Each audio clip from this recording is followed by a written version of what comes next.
These days, there are a surplus of tools that can help you learn more about the potential audience of your site. From Google Trends to Alexa and Quantcast to Follower Wonk and more. Each tool can help you gather specific data about the geography and habits of your site visitors. In this lesson, we'll consider specific audience data that can be derived from several SEO tools, and we'll explain how this data can help you sculpt your site's content and marketing strategy. Google Trends allows us to get insight into geographic data, which can really help us target appropriate keywords. This can come in helpful for blog posts or site resources that may generate a lot of social shares. For example, when we look at regional interest for textbook rentals, we see that the majority of searches come from the United States. When we drill further, we can see which states have the highest search volume. This might give you some great topic ideas for blog posts or ideas to partner with colleges in the most popular states for link building purposes. For example, you might create an infographic or report about top subjects studied in Louisiana according to textbook rentals. And then you can supply that report to colleges or other outlets who are likely to publish it and link back to your site. You can also get topic and keyword ideas from demographic data.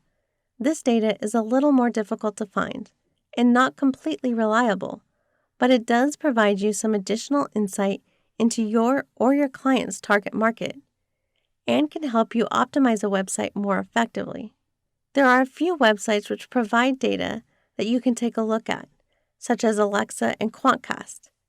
You can also enable this feature within Google Analytics. Using Alexa, we can see what they believe to be some of the top keyword traffic for the site textbookrentals.com. We can see variations of the keyword textbook rentals, but also find that users are concerned with locating cheap textbook rentals.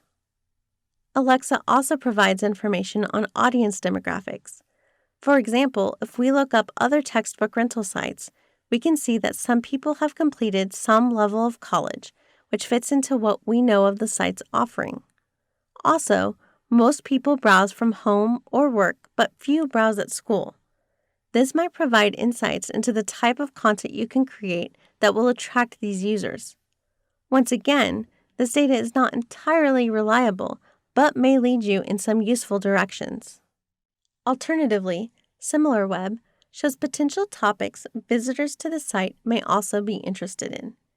If we were to start a blog, some categories we might want to consider would be career-related posts, education-related posts, and posts about books and literature. From the topic cloud presented, we can get a good idea of popular keywords used. SimilarWeb also shows traffic sources, which can give you a good idea of where and how to promote content. When looking at channels other than direct or search, we can see this audience responds to mail well, which probably means newsletters are an effective medium to reach your audience. We can also get some demographic data from social media. Let's use Follower Wonk as an example. Follower Wonk is a tool that allows you to analyze Twitter profiles, followers, and bios, among other features.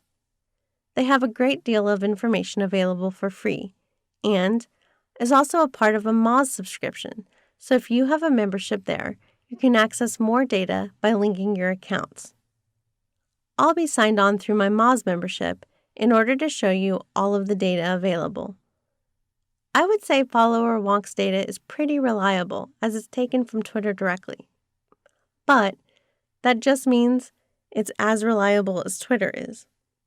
Also note that this does not mean the information you find here can be applied to your entire target market, as this is only the portion of your target market which uses Twitter. If you are marketing to senior citizens, for example, chances are you won't find a lot of information you need by analyzing Twitter profiles. It's also important to keep in mind that not every person on Twitter is a real person. Many can be bots with fake profiles and false information. Keep in mind that sometimes Follower Wonk cannot always identify follower gender. This may be due to incomplete Twitter bios, bots, or more.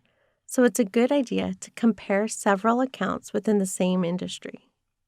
You can also view this nifty map of where followers are to get an idea of how active your target market is in certain areas. This can be helpful when deciding on keyword choice due to regional vocabulary differences, as we will discuss in the next few slides where we talk about creating buyer personas. You should now be familiar with some tools you can use to gain more information about your audience and potential topics that may be of interest to them. In addition, this might provide you with some ideas for content that your users are likely to share with their followers, increasing your incoming links.